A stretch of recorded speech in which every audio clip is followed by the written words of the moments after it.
평생 모은 돈을 금으로 바꿔 믿었던 사람에게 맡겼습니다. 그리고 어느 날 금도 믿음도 삶의 기둥도 사라졌습니다. 그 후 저는 무너진 자리에서 다시 서는 법을 배웠습니다. 안녕하세요. 저는 오승아입니다. 한평생 장사를 하며 손끝으로 벌어온 돈을 모아왔습니다. 하루 장부는 밤마다 다시 적었고 남은 동전은 유리병에 모았죠. 나이 들수록 마음이 흔들릴 때가 많았지만 저는 버티는 쪽을 택했습니다. 버티면 길이 보인다고 스스로 다독였고요. 어느 겨울 끝자락이었습니다. 계절이 뒤집히듯 금값이 오르기 시작했습니다. 사람들은 다들 같은 말을 했습니다. 안전하다고, 오래 갈 거라고, 지금이 때라고. 저는 단번에 움직이지 않았습니다. 하지만 마음 한구석에서 작은 불씨가 일어나기 시작했습니다. 가게 뒷방 책상 서랍을 열었습니다. 오래 접어둔 통장, 구겨진 계산서, 그리고 손때 묻은 봉투들이 보였습니다. 그 종이 냄새가 제 시간을 불러냈고 저는 조용히 숨을 고르며 결심을 적었습니다. 이제부터는 불안에 묶이지 않겠다고, 두려움 대신 기준을 세우겠다고 말입니다. 그 기준의 첫 줄에 금을 적었습니다. 며칠 뒤 저는 은행과 금은방을 번갈아 다녔습니다. 한 장 한 장 서류를 넘기며 마음의 떨림을 다독였죠. 사장이 보여준 반짝이는 덩이는 생각보다 차가웠고 묵직했습니다. 손바닥이 눌리도록 무게가 전해질 때 저는 이상하게 안심이 되었습니다. 살아온 날들의 증거가 손안에서 형태를 갖춘 기분이었습니다. 집으로 돌아오는 길에 가로등 불빛이 금빛으로 길게 번졌습니다. 저는 그 불빛 위로 내일의 길을 그려보았습니다. 예상치 못한 큰 병과 사고, 또 갑작스런 공백이 찾아와도 버틸 수 있겠다는 생각이 들었습니다. 마음이 단단해지는 느낌이었고 저는 그 단단함을 믿고 싶었습니다. 믿음은 때로 방향이 되니까요. 그 무렵 사촌이 찾아왔습니다. 오랜만이라며 안부를 묻고 요즘 세상은 보관이 더 중요하다고 말했다고 들었습니다. 전문 보관소에 맡기면 분실 위험이 적고 보험도 가능하다며 사례를 늘어놓았죠. 저는 말없이 차를 시키며 그 이야기를 곱씹었습니다. 제 마음은 조심스러웠고 동시에 실용적인 길을 찾고 싶었습니다. 며칠 동안 저는 확인하고 또 확인했습니다. 주소를 대조하고 서류의 작은 글자까지 읽었습니다. 보험 약관의 숨은 문장도 손가락으로 짚어가며 따라갔습니다. 늦은 밤 책상 위 스탠드 불빛 아래에서 저는 종이의 문장들을 제 언어로 바꾸어 보았습니다. 혹시라도 흔들리면 안 된다고 생각했기 때문입니다. 다음 날 저는 보관소를 직접 찾았습니다. 유리문은 반듯했고 안내문은 정갈했고 사람들의 말투는 매끈했습니다. 저는 몇 가지 질문을 던졌고 직원은 잘 준비된 표정을 유지했습니다. 그 표정 속에서 저는 확신과 습관을 동시에 보았습니다. 확신은 믿음을 만들고 습관은 안심을 만들죠. 마침내 저는 결정을 내렸습니다. 손에 쥔 금을 규정된 절차에 따라 넘기고 보관증을 받았습니다. 서류의 도장은 선명했고 봉투는 꼼꼼하게 봉인되었습니다. 두 손이 가벼워진 만큼 어쩐지 어깨는 편안해졌습니다. 집으로 돌아오는 길에 저는 오래 걱정해온 마음을 천천히 내려놓았습니다. 그날 밤 부엌 시계 초침이 또렷하게 움직였습니다. 저는 따뜻한 물을 마시며 하루의 끝을 정리했습니다. 벽에 걸린 달력에는 제 계획이 가지런했고 창밖의 바람은 조용했습니다. 저는 마음속으로 다짐했습니다. 이제는 흔들리지 않겠다고요. 제 삶의 무게를 제 방식으로 지키겠다고요. 침대에 누워 눈을 감자 금의 차가운 촉감이 손바닥에 되살아났습니다. 그 무게가 자꾸 떠올랐지만 이상하게 부담스럽지 않았습니다. 무게가 아니라 방향이 된 것 같았기 때문입니다. 저는 속으로 중얼거렸습니다. 내일은 더 단단해질 거라고요. 그렇게 저는 깊은 숨을 들이마시고 조용히 잠들었습니다. 다음 날 아침 식탁 위에 보관증을 올려두고 다시 확인했습니다. 종이의 숫자와 글자가 제 하루를 부축해주는 기둥처럼 느껴졌습니다. 저는 그 종이를 장부 속 가장 앞장에 꽂아두었습니다. 장부를 덮는 순간 제 마음도 한 겹 더 덮였습니다. 이제는 준비가 끝났다고 저는 속으로 말했습니다. 그 순간 전화가 울렸습니다. 사촌이었습니다. 안부를 전하고 필요하면 언제든 함께 점검하자고 전해왔다고 기억합니다. 저는 고맙다고 답하며 다음 주에 한번 들르겠다고 말했습니다. 수화기를 내려놓고 저는 창문을 조금 더 열었습니다. 바람이 얇게 스며들어 부엌 바닥을 스쳤습니다. 그 바람 속에서 저는 내일의 목록을 떠올렸습니다. 시장에 들러 장을 보고 장부를 정리하고 오후에는 잠깐 산책을 하겠다고 계획했습니다. 아주 평범한 하루였고 저는 그 평범함을 갈망했습니다. 평범함이야말로 오래 지키기 가장 어려운 것임을 알기 때문입니다. 저녁이 되어 하늘 가장자리가 붉게 물들었습니다. 설거지를 마치고 물기를 털어내며 저는 손끝을 한 번 더 바라보았습니다. 이 손이 오늘도 제 삶을 붙들었다는 사실이 묵직하게 다가왔습니다. 금은 금대로 저는 저대로 자기 역할을 하고 있다고 믿었습니다. 그 믿음 위에 저는 조용히 등을 기대었습니다. 밤이 깊어지자 집은 더 고요해졌습니다. 벽에 걸린 달력이 한 장 덜어지는 소리가 들리는 듯 했습니다. 저는 서랍을 닫고 등을 껐습니다. 어둠 속에서도 마음은 불안 대신 질서로 가득했습니다. 저는 스스로에게 속삭였습니다. 이제 괜찮다고요. 저는 금의 무게를 안심의 무게로 받아들였고 스스로에게 방향을 약속했습니다. 내일도 같은 시간에 일어나 같은 길로 걸을 생각입니다. 그 길 위에서 저는 제 삶을 한 번 더 단단히 묶을 것입니다. 그리고 그 단단함이 저를 지켜줄 거라고 믿습니다. 아침 공기는 평소와 다르지 않았습니다. 창문을 열자 바람이 느리게 스며들었고 부엌의 시계는 여전히 일정한 속도로 움직이고 있었죠. 저는 장부를 꺼내어 전날까지의 수입과 지출을 정리했습니다. 그 장부 속 가장 앞장에는 여전히 보관증이 꽂혀 있었고요. 그 종이를 손끝으로 한번 쓸어내리니 마음이 이상하게 안심되었습니다. 그날은 금값이 크게 올랐다는 소식을 들은 날이었습니다. 텔레비전 화면 속 그래프가 가파르게 솟아오르고 있었죠. 저는 잠시 고민했습니다. 일부를 팔아 생활비에 보태도 좋겠다 싶었습니다. 계산기를 두드리며 그동안 절약한 돈과 더하면 한동안은 넉넉하게 지낼 수 있겠다 생각했습니다. 그래서 전화를 걸어 보관소에 방문 예약을 잡았습니다. 전화기 너머로 들려야 할 목소리는 없었습니다. 그저 짧은 기계음이 반복될 뿐이었죠. 저는 전화를 몇 번이나 다시 걸었습니다. 혹시 점심시간이라 자리를 비운 건 아닌가 싶었고 잠시 후 직접 가보기로 했습니다. 마음을 진정시키며 외투를 걸치고 문을 나섰습니다. 버스 창가에 앉아 창밖을 보았습니다. 낯익은 거리를 지나면서도 마음속에는 묘한 불안이 스며들었습니다. 보관소 건물이 눈앞에 보이자 저도 모르게 발걸음이 빨라졌습니다. 하지만 문 앞에서 저는 멈춰 섰습니다. 유리문에는 커튼이 쳐져 있었고 안쪽은 어둡게 잠겨 있었습니다. 문손잡이를 잡아당겨 봤지만 굳게 잠겨 있었어요. 옆쪽 유리창에는 낡은 종이 한 장이 붙어 있었습니다. 짧은 문장만 적혀 있었습니다. 임시 휴업이라는 네 글자였습니다. 그 아래에 적힌 연락처로 전화를 걸었지만 또다시 기계음만 들렸습니다. 저는 순간 머릿속이 하얘졌습니다. 심장이 빠르게 뛰기 시작했고 손끝은 차갑게 식어갔습니다. 다급히 사촌에게 전화를 걸었지만 연결되지 않았습니다. 메시지를 보내도 회신이 없었습니다. 1시간 넘게 건물 앞을 서성이다가 결국 인근 상가 사람들에게 물어보기 시작했습니다. 한 가게 주인이 조심스럽게 말했습니다. 며칠 전부터 직원들이 하나둘 떠나더니 어제는 짐을 싹 빼갔다고 했습니다. 그 말이 제 귀에 박히자 다리가 힘없이 풀렸습니다. 나는 가게 앞 의자에 주저앉아 하늘을 올려다보았습니다.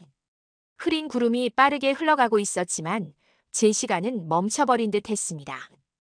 그 길로 저는 경찰서로 향했습니다. 접수대에 서서 상황을 설명하고 계약서와 보관증을 내밀었습니다. 하지만 돌아온 대답은 냉정했습니다. 개인 간 거래 형태라 법적으로 보호가 어렵고 보관소 대표가 도주한 상태라면 장기전이 될 수 있다는 말뿐이었습니다. 그 말은 제 심장을 또 한 번 내려앉혔습니다. 집으로 돌아오는 길 손에는 아무것도 남지 않았습니다. 가방 속 장부는 묵직했지만 그 안의 숫자들은 이제 허공의 그림자 같았습니다. 나는 골목 끝에서 걸음을 멈추고 깊게 숨을 들이마셨습니다. 바람이 얼굴을 스쳤지만 그것마저 차갑게만 느껴졌습니다. 어제까지 안심의 무게였던 금이 오늘은 공허의 무게가 되어 제 마음을 짓눌렀습니다. 부엌 의자에 앉아 두 손으로 얼굴을 감쌌습니다. 사람을 믿은 대가가 이렇게 혹독할 줄 몰랐습니다. 눈앞에는 사촌의 웃던 얼굴이 스쳤고 그 미소 속에 숨은 그림자가 이제야 보이는 듯 했습니다. 저는 스스로에게 물었습니다. 이걸 어떻게 해야 할지, 어디서부터 다시 시작해야 할지. 아무 대답도 떠오르지 않았습니다. 밤이 찾아오자 집안은 더 깊은 침묵에 잠겼습니다.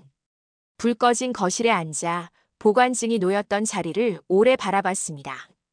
그 자리는 이제 빈 종이 한 장조차 남아있지 않았습니다. 텅 빈 그 자리가 제 마음을 그대로 닮아 있었습니다. 저는 그 자리에서 한참을 앉아 있었죠. 그날 밤 저는 결심과 후회의 경계에서 뒤척였습니다. 잠을 청하려 해도 눈꺼풀은 무겁게 내려앉지 않았습니다. 머릿속에는 사라진 금괴와 잠적한 사촌의 그림자가 번갈아 스쳤습니다. 그림자는 길고 짙었고 그 속에서 저는 쉽게 발을 뺄 수 없었습니다. 그리고 알았습니다. 이 일은 이제 제 손으로 끝을 봐야 한다는 것을요. 그날 이후 저는 매일 아침 눈을 뜨면 먼저 전화기를 붙잡았습니다. 혹시나 하는 마음에 사촌 번호를 눌렀지만 화면에는 여전히 연결 불가라는 문구만 떴습니다. 메시지도 우편도 그 어떤 소식도 돌아오지 않았습니다. 사라진 건 금괴만이 아니라 제가 믿어온 사람과 세상에 대한 신뢰였죠. 그 무게가 온몸에 내려앉아 숨이 가빠졌습니다. 며칠이 지나자 주변에서 소문이 돌기 시작했습니다. 시장에서 마주친 이웃은 고개를 갸웃하며 묻고 동네 어귀에서 삼삼오오 모인 사람들은 제 이야기를 조심스레 꺼냈습니다. 그 말끝마다 탐욕, 욕심, 그럴 줄 알았다는 단어가 스쳤습니다. 그 목소리들이 제 등 뒤에서 한겨울 바람처럼 파고들었습니다. 저는 점점 집 안에서 머무는 시간이 길어졌습니다. 창문 틈으로 들어오는 햇살도 부엌에서 끓는 물소리도 귀에 들어오지 않았습니다. 무기력이라는 단어가 제 하루를 감싸고 있었죠. 하지만 오래도록 가만히 앉아 있을 수만은 없었습니다. 그럴수록 사촌의 얼굴이 더 선명해지고 분노가 목까지 차올랐습니다. 저는 서랍 깊숙이 넣어둔 서류철을 꺼냈습니다. 거기에는 계약서 사본, 사촌과 주고받은 쪽지, 그리고 예전 명절 때 찍은 사진까지 있었습니다. 한 장씩 넘기다 보니 그동안 보지 못했던 흔적들이 눈에 띄었습니다. 계약서의 서명은 서두르듯 삐뚤었고 연락처 옆에는 작게 다른 숫자가 더 써져 있었습니다. 그 순간 뭔가 단서가 될 수 있겠다는 생각이 번쩍 들었습니다. 저는 그 번호를 적어 근처 공중전화에서 눌렀습니다. 낯선 남자가 받았고 자신도 피해자라고 했습니다. 그는 사촌이 몇 달 전까지 머물던 고향 근처 여관 이야기를 해주었습니다. 그 말은 제 가슴 속에 멈춰있던 피를 다시 흐르게 만들었습니다. 더는 기다리지 않기로 했습니다. 직접 찾아가야겠다고 마음을 굳혔습니다. 집에 돌아와 여행 가방을 꺼냈습니다. 옷 몇 벌과 서류철 그리고 낡은 수첩을 챙겼습니다. 손끝이 떨렸지만 이번엔 두려움이 아니라 결심 때문이었습니다. 거울 속 제 얼굴은 낯설 만큼 굳어 있었습니다. 그 굳은 표정이 오히려 저를 지탱해주는 것 같았습니다. 다음 날 새벽 첫 기차를 탔습니다. 창밖으로 흐르는 풍경은 빠르게 지나갔지만 제 마음은 무겁게 가라앉아 있었습니다. 열차의 진동이 손바닥으로 전해질 때마다 사라진 금괴의 무게가 떠올랐습니다. 그러나 그 무게를 짊어진 채로라도 가야 했습니다. 돌아오지 않을지도 모르는 것을 끝까지 쫓아야 했습니다. 기차역에 도착하자 공기가 다르게 느껴졌습니다. 길가의 나무는 더 푸르고 바람은 더 거칠었습니다. 사람들의 표정은 낯설었지만 그 낯설 속에서 단서를 찾을 수 있을 것 같았습니다. 저는 여관과 식당, 시장을 차례로 돌며 사촌의 행적을 물었습니다. 대부분은 고개를 저었지만 몇몇은 짧게 한마디씩 흘렸습니다. 한 노인이 제 이야기를 듣더니 작은 목소리로 말했습니다. 며칠 전까지 여관 골목 끝 방에서 낯선 남자가 드나들었는데 짐을 붙이듯 큰 가방을 여러 번 실어 나르더라는 것이었습니다. 그 말은 제 귀에 못처럼 박혔습니다. 사촌이 아직 멀리 가지 않았을지도 모른다는 희망이 스쳤습니다. 저녁 무렵 저는 여관 골목 앞에 섰습니다. 좁고 긴 골목 양쪽으로 빨래가 늘어져 있었고 벽에는 오래된 광고지가 겹겹이 붙어 있었습니다. 발걸음을 옮길수록 숨이 거칠어졌습니다. 마치 문 하나만 열면 모든 답을 마주할 수 있을 것 같았습니다. 하지만 그날은 그 문을 열 수 없었습니다. 여관 주인이 이미 방을 정리했고 그 남자는 떠났다고 했습니다. 짐을 붙인 날짜와 행선지만 들었을 뿐이었습니다. 그 행선지는 제가 전혀 예상하지 못한 곳이었습니다.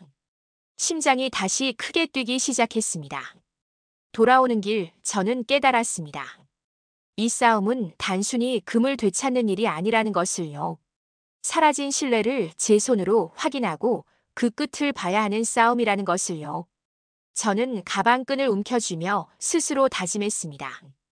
이제부터는 물러서지 않겠다고요.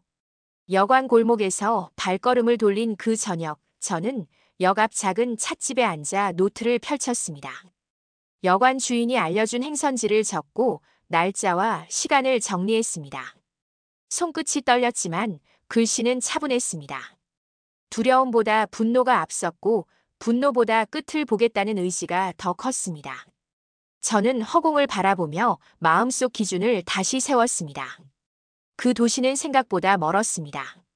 첫 차를 타려면 오늘 밤을 거의 세워야 했습니다. 스스로에게 묻고 또 물었습니다. 이 길이 맞는지요? 그러나 물음은 곧 다짐으로 바뀌었습니다. 사라진 것은 금만이 아니라 내 삶의 중심이었다고 되찾을 것은 돈보다 내 자리라고 여겼습니다. 역 대합실 벤치에서 잠깐 눈을 붙였습니다. 천장의 형광등이 미세하게 깜빡였고 방송은 일정한 간격으로 흘렀습니다.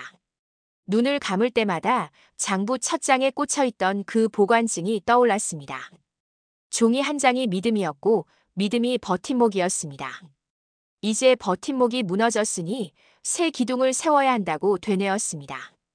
새벽 첫 차를 타고 행선지로 향했습니다. 창밖은 점점 밝아졌고 들판 위로 안개가 낮게 깔렸습니다. 해가 솟자 마음이 조금 가벼워졌습니다. 오늘은 어제와 다르게 움직일 수 있겠다는 생각이 들었습니다. 움직이면 길이 보인다는 말이 사실이기를 바랐습니다. 도시에 도착해 가장 먼저 찾은 곳은 우체국이었습니다. 여관에서 들었던 큰 가방 이야기가 머릿속을 맴돌았습니다. 짐이 붙여졌다면 흔적이 있을 거라 믿었습니다. 대기표를 뽑아 의자에 앉자 손바닥에서 땀이 배어나왔습니다. 차례가 되어 창구로 나아갔고 저는 준비해온 서류를 꺼냈습니다. 직원은 규정과 절차를 말했습니다. 사건 접수 기록이 있어도 개인정보는 쉽게 열람할 수 없다고 했습니다. 하지만 사건 번호와 신고 사실을 확인해 일부 동선을 확인할 수 있다는 답을 얻었습니다. 종이 위에 적힌 몇 글자가 새 희망처럼 보였습니다. 화살표 하나가 새로운 길을 가리키는 듯 했습니다. 우체국을 나서려는데 대기석 끝에서 한 노인이 제 서류철을 힐끗 바라보았습니다. 그의 눈빛에 알 수 없는 피로가 어려 있었습니다. 저는 벤치 모서리에 앉아 한숨을 골랐습니다. 잠시 후 그는 조심스레 다가와 비슷한 일을 당했다며 자신의 사연을 짧게 털어놓았습니다. 그 말이 제 마음의 문을 조금 열어젖혔습니다. 노인은 몇몇 사람들이 같은 피해로 모임을 만든다고 했습니다. 저는 망설였지만 휴대전화에 적어둔 사건 번호를 보여주며 자초지종을 나눴습니다. 그의 떨리는 손끝이 제 손끝과 닮아 있었습니다. 우리는 근처 공원 벤치에서 더 많은 이야기를 나눴습니다. 분노는 서로에게서 방향을 얻기 시작했습니다. 해질 무렵 그가 알려준 주소로 향했습니다. 작은 커뮤니티 센터에 피해자들이 하나둘 모였습니다. 서류철들이 탁자 위에 겹겹이 쌓였고 종이 냄새와 체념이 뒤섞인 공기가 방 안에 낮게 깔렸습니다. 누군가는 집을 담보로 대출을 받았다 했고 누군가는 자식 결혼 자금이 사라졌다고 했습니다. 서로의 사연이 칼날처럼 날아다녔지만 끝내 상처를 동여매는 붕대가 되었습니다. 저는 제 차례가 오자 조용히 입을 열었습니다. 장부를 펼치듯 사건의 흐름을 눌러 담아 말했습니다. 목소리는 떨렸지만 문장은 곧게 뻗었습니다. 말을 끝낼 즈음 방 안은 잠시 정적에 잠겼습니다. 그리고 누군가가 고개를 끄덕였습니다. 버텨보자고, 끝까지 가보자고요. 그날 우리는 역할을 나누었습니다. 누군가는 법률 상담을, 누군가는 언론 제보를, 누군가는 행정 민원을 맡았습니다. 저는 현장 동선을 추적하고 정리하는 일을 맡겠다고 했습니다. 장사를 하며 쌓은 습관이 제 몸을 다시 일으켰습니다. 장부 쓰듯 날짜와 시간, 사람과 장소를 표처럼 그려 넣었습니다. 밤이 깊자 센터 불이 하나둘 꺼졌습니다. 문을 나서며 하늘을 올려다보았습니다. 어두웠지만 별은 가늘게 빛나고 있었습니다. 오늘 하루는 맨손이 아니었습니다. 빈손 같던 손에 연대라는 무게가 살짝 얹혔습니다. 숙소로 돌아와 수첩을 펼쳤습니다. 사촌의 행선지, 우체국 기록, 센터에서 들은 단서들을 하나의 선으로 이었습니다. 선은 구불거렸고 곳곳이 끊겨 있었지만 방향은 분명했습니다. 사라진 금의 그림자를 따라가다가 어느 순간 저는 다른 무언가를 보고 있었습니다. 내가 다시 서는 법이었습니다. 눈을 감으니 오랫동안 잊고 지낸 제 목소리가 들렸습니다. 스스로에게 말하는 말이 또렷했습니다. 나는 피해자가 아니라 움직이는 사람이라고, 멈춰 서 있는 돌이 아니라 걸어가는 사람이라고요. 그 말이 가슴속에 내려앉자 호흡이 길어졌습니다. 잠깐의 침묵이 제 어깨를 펴줬습니다. 새벽녘에 알람이 울리기도 전에 눈이 떠졌습니다. 창문을 여니 차가운 바람이 이마를 스쳤습니다. 저는 짐을 간단히 챙기고 수첩을 주머니에 넣었습니다. 오늘은 한 걸음 더 나아갈 것입니다. 길이 막히면 돌아가고 돌아가면 우회로를 찾을 것입니다. 새벽 공기가 얇게 갈라졌습니다. 수첩에 표시한 주소로 향하는 발걸음이 스스로를 재촉했습니다. 피해자 모임에서 얻은 단서가 한 점으로 모였고 그 점이 오늘의 목적지가 되었습니다. 낡은 건물 외벽에 비가 스며든 자국이 어둑했습니다. 저는 숨을 고르고 계단을 천천히 올랐습니다. 복도는 길고 좁았습니다. 문패 대신 낡은 테이프가 덕지덕지 붙은 문이 하나 있었습니다. 노크를 하려던 손끝이 잠깐 떨렸고 심장은 벽을 두드리듯 뛰었습니다. 그때 안에서 끌리는 발자국 소리가 났습니다.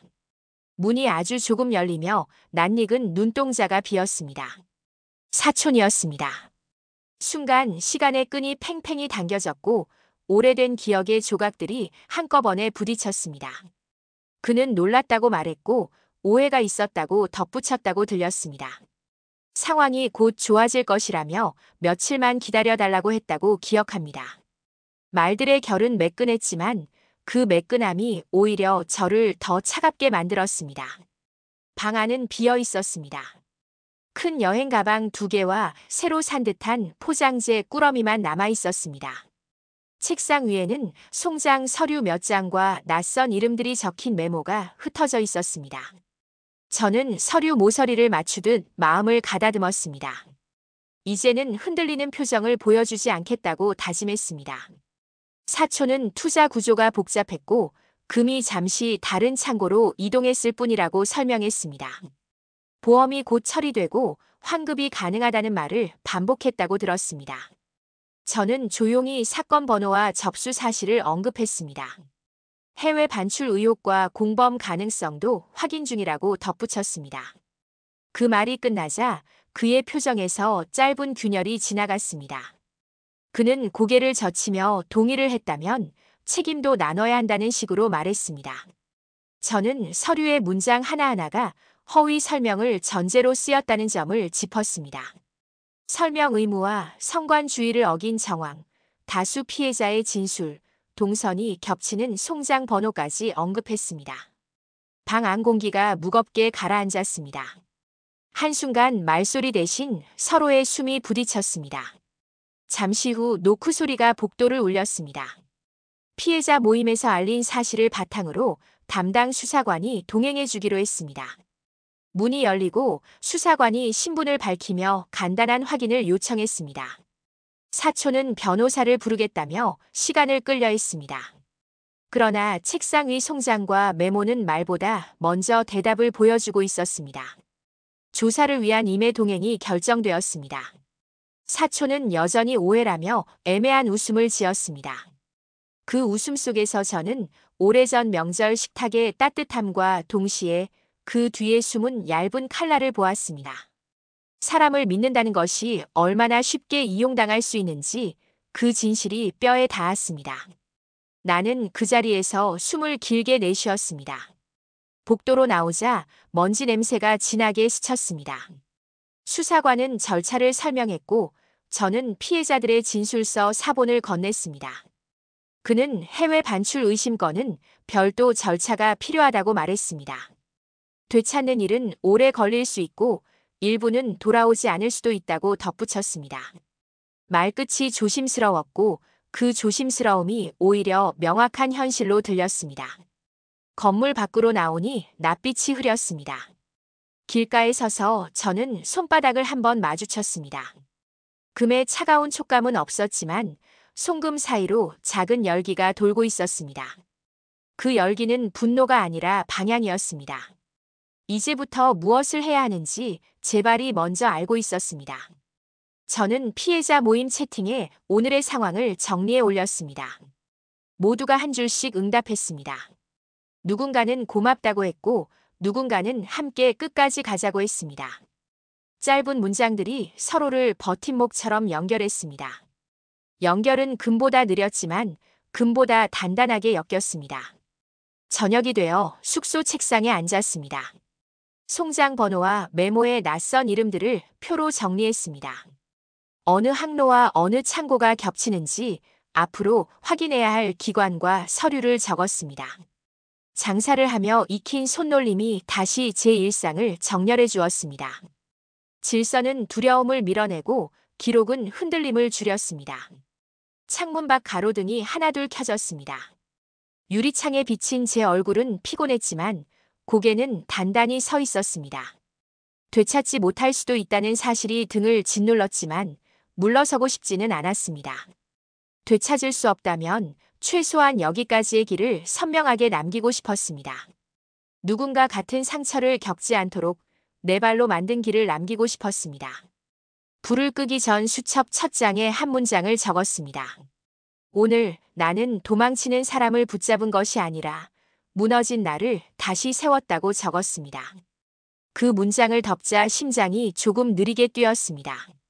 눈을 감으며 내일의 목록을 마음속으로 정리했습니다. 새벽에 일어나 공항 화물 동선을 확인하고 관할 기관에 민원을 접수할 것입니다. 법원 앞 돌계단은 낮게 젖어 있었습니다. 비가 그친 뒤라 공기에는 금속 같은 냄새가 났고 제 심장은 그 냄새에 맞춰 느리게 뛰었습니다. 오늘은 판결이 내려지는 날이었습니다. 긴 계단을 오르며 저는 스스로에게 수없이 말했습니다. 흔들리지 말자고요. 이 싸움의 결말이 무엇이든 제 발로 서겠다고요. 법정 안은 차갑게 정리되어 있었습니다. 나무 의자에 앉아 숨을 고르는 동안 저는 손바닥에 땀을 천천히 닦았습니다. 피해자들이 제 곁에 조용히 앉아 있었습니다. 서로 말은 아끼되 어깨선이 같은 방향을 바라보고 있었죠. 우리는 모두 한 문장을 기다리고 있었습니다. 판결문 낭독이 시작되었습니다. 사기와 배임, 위조와 허위 설명의 조합이 조용한 목소리로 정리되었습니다. 양형 사유에는 반복적 범행, 다수 피해, 회복 노력 부재가 또박또박 적혔다고 들렸습니다. 형량은 제 상상보다 길었고 집행은 엄중했습니다. 그 순간 가슴이 한번 크게 내려앉았다가 아주 천천히 다시 올라왔습니다. 하지만 그 다음 문장이 더 무거웠습니다. 배상을 명했지만 현실적 회수 가능성은 낮다는 말이 이어졌습니다. 해외로 흩어진 금의 흐름, 이미 처분된 자산, 남은 재산의 부재가 이유라고 했습니다. 저는 고개를 끄덕였지만 목 뒤가 싸늘해졌습니다. 이기는 말과 되찾는 일은 서로 다른 세계라는 사실이 선명해졌습니다.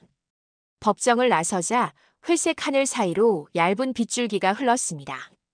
피해자 모임 사람들과 눈을 맞추고 서로의 손등을 가볍게 두드렸습니다.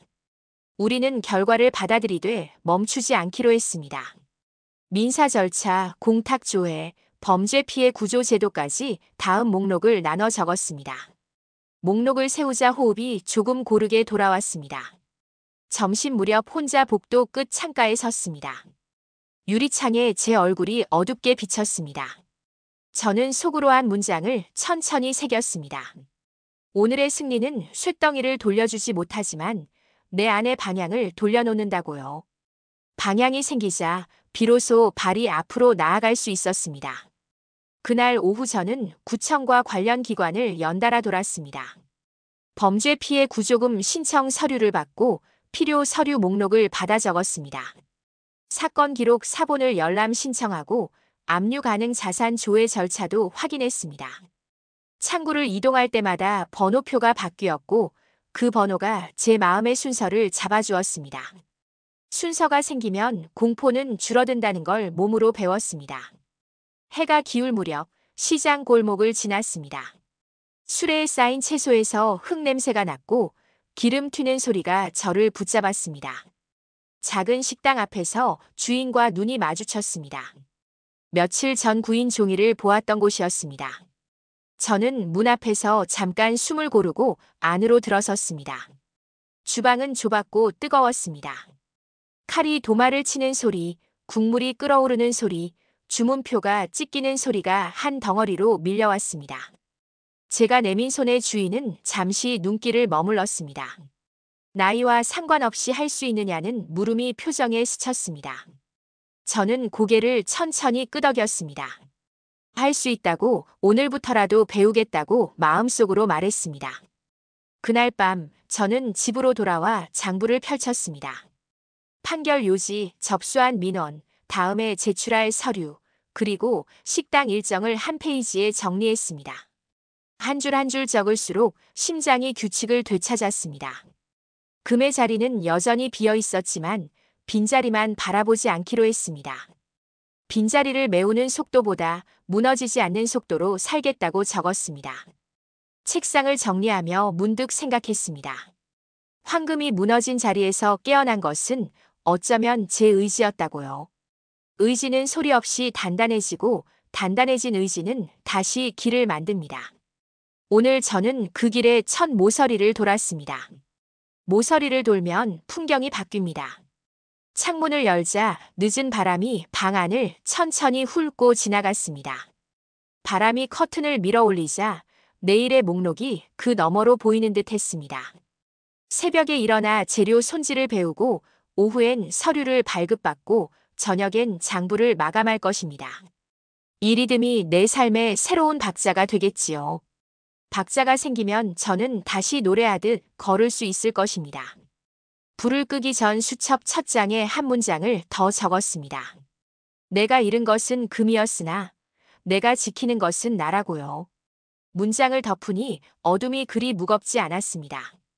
잠깐 눈을 감고 내일의 냄비 소리와 사람들의 발걸음을 상상했습니다. 그 소리들이 제 등을 천천히 떠밀어 줄 것 같았습니다. 새벽 4시 반 주방 불을 켰습니다. 찬물에 손을 담그자 잠이 빠르게 거쳤습니다. 어제 적어둔 목록을 펼치고 첫 줄부터 움직였습니다. 대파를 다지고 물을 썰고 멸치 육수를 올렸습니다. 김이 서리자 마음도 함께 데워졌습니다. 처음 며칠은 손이 따라주지 않았습니다. 칼끝이 엇나가고 불세기가 자꾸 흔들렸습니다. 사장님은 표정으로만 신호를 보냈고 저는 그 신호에 맞춰 리듬을 잡았습니다. 반복은 힘들었지만 반복은 곧 기술이 되었습니다. 기술은 몸을 기억으로 바꿔주었습니다. 점심시간이 가까워지면 주방 안의 속도가 배로 빨라졌습니다. 국물은 끓고 접시는 비워지고 주문표가 연달아 꽂혔습니다.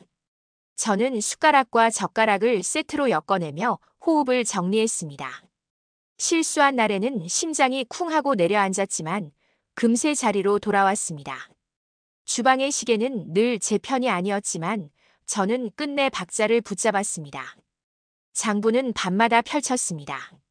오늘 판매량, 재료 손실, 손님 반응, 다음 날의 준비까지 한 장에 정리했습니다. 숫자들이 제 손끝에서 줄을 맞췄습니다. 그 줄 사이사이에 제 하루가 가지런히 눕는 느낌이 들었습니다. 질서가 생기면 불안은 말 없이 뒤로 물러났습니다. 가끔 피해자 모임에서 전화가 왔습니다. 새로 합류한 노인이 서류를 어떻게 작성해야 하는지 물어왔다고 들었습니다.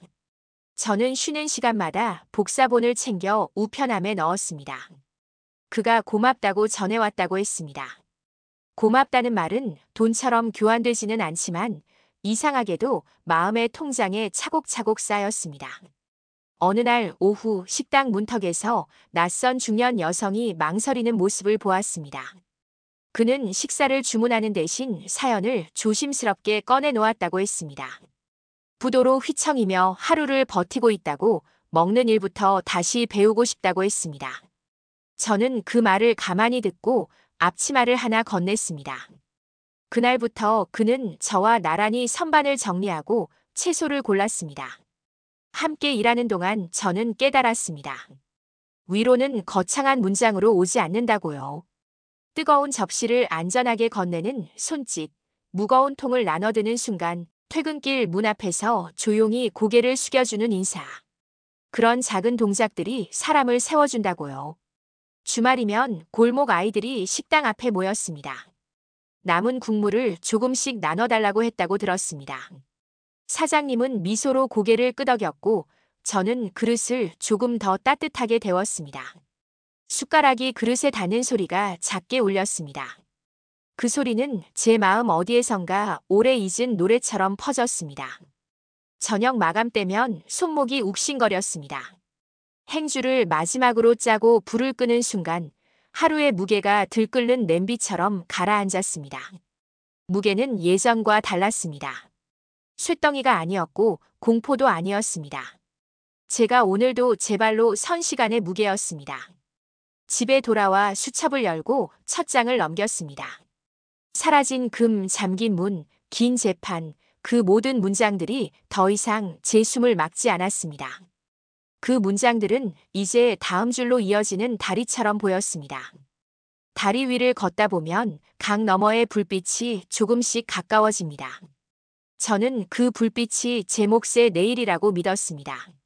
가끔 거울을 보면 낯선 사람이 서 있었습니다. 눈가에는 피로가 앉아 있었고 인매는 조금 더 단단해졌습니다. 낯설물 오래 바라보면 슬픔이 따라오곤 했습니다. 그러나 슬픔이 지나가면 남는 것은 버티는 마음이었습니다. 버티는 마음 위에 작은 기쁨이 수북이 쌓였습니다. 식당 앞 가로등 아래에서 저는 밤하늘을 자주 올려다봅니다. 빛나는 것은 별만이 아니었습니다. 땀에 젖은 앞치마, 검게 그을린 냄비, 구겨진 주문표도 은은하게 반짝였습니다. 그 반짝임은 말이 없었습니다. 대신 오늘의 제가 확실히 있었다고 조용히 증언했습니다. 이렇게 제 일상은 다시 서고 있습니다. 되찾지 못한 것들을 수첩 가장자리의 여백으로 남겨두고 되찾은 것들을 가운데 줄에 또렷이 적어넣고 있습니다. 되찾은 것의 이름은 방향, 리듬, 그리고 사람입니다. 사람이 사람을 다시 세우는 장면을 저는 매일 주방에서 보고 있습니다. 불을 끄기 전 마지막 문장을 적었습니다. 내가 잃은 금의 무게로 내 삶의 근육을 만들었다고요. 문장을 덮자 창문 밖 바람이 짧게 웃는 듯 스쳤습니다. 내일은 더 바쁘겠지요. 바쁜 하루가 저는 좋습니다.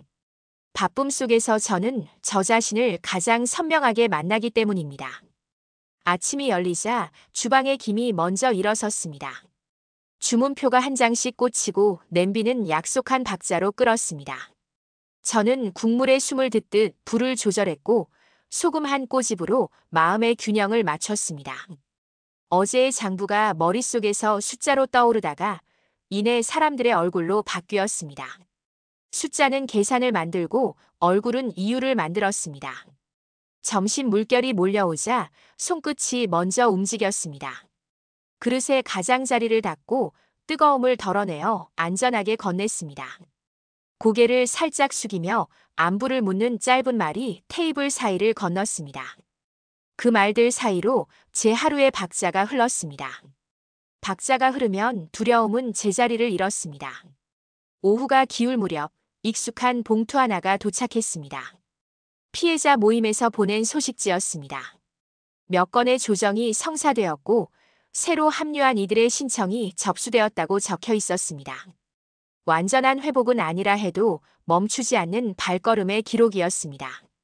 저는 설거지물에서 손을 빼고 봉투를 접어 수첩 사이에 끼웠습니다. 해가 더 내려앉자 골목의 불빛이 하나씩 켜졌습니다.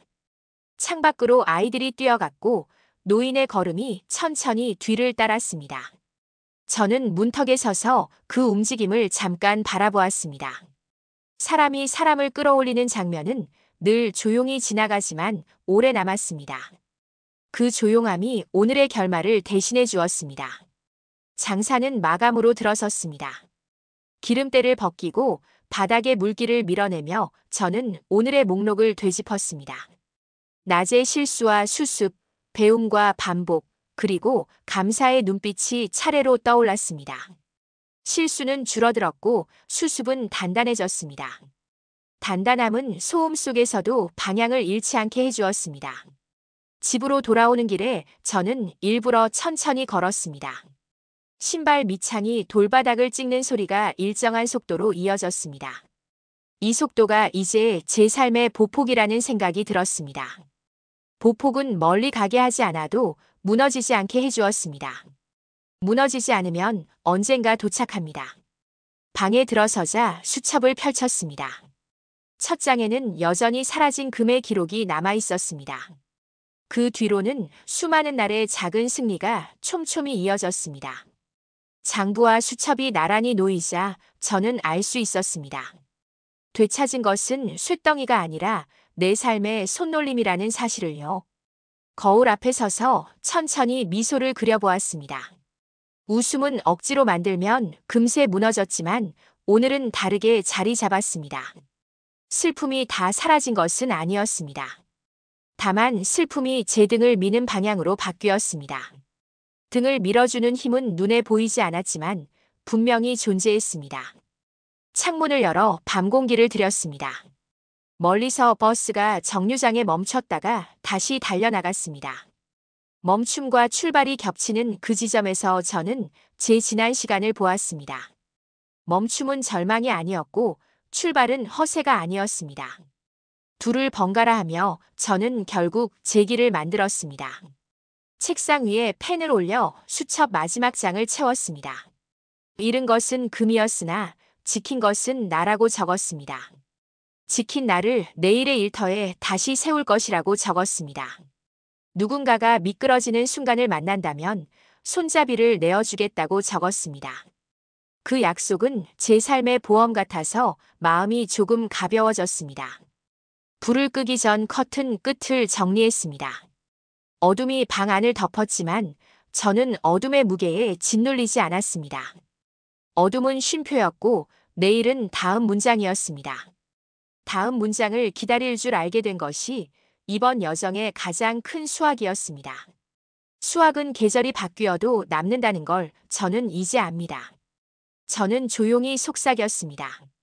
금보다 단단한 것은 결국 사람이라고요. 사람이 스스로를 붙들어 일으키는 장면은 가장 아름다운 광채를 낸다고요. 그 광채가 오늘 제 방 안에도 내일의 주방에도 머물 것이라고요. 그렇게 저는 천천히 눈을 감았습니다. 사라진 건 금이었지만 저는 제 발로 다시 설 수 있었습니다. 혹시 당신도 무너진 자리에서 다시 서고 계신가요? 그 길이 외롭지 않도록 제 다음 이야기도 함께 걸어가 주셨으면 합니다. 구독 버튼을 눌러주시면 우리가 다시 만나는 길이 더 가까워집니다.